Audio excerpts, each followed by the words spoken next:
యేసు క్రీస్తుని గురించే వ్రాయబడి ఉంది. దేవుడు మనకు తోడు అని 7వ అధ్యాయము 6వ వచనం కూడా 9వ వచనాలు కూడా అద్భుతమైనటువంటి మాటలు మనకు సెలవుబడతా ఉన్నాయి.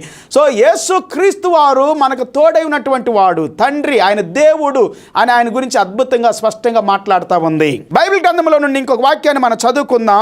యోహాను సువార్త 14వ అధ్యాయం 8వ వచనం నుండి 11వ వచనం వరకు కొన్ని మాటలు నేను మీకు చదివి వినిపిస్తాను. అప్పుడు పిలుపు, ప్రభువా, తండ్రిని మాకు కనపరచము, మాకంతే చాలును అని ఆయనతో చెప్పగా, యేసు పిలుపు, నేను ఇంతకాలము మీ యొద్ద ఉండినను నీవు నన్ను ఎరుగవా, నన్ను చూచిన వాడు తండ్రిని చూచి ఉన్నాడు గనక తండ్రిని మాకు కనపరచమని ఎలా చెబుతున్నా? నన్ను చూస్తే తండ్రిని చూసినట్టే.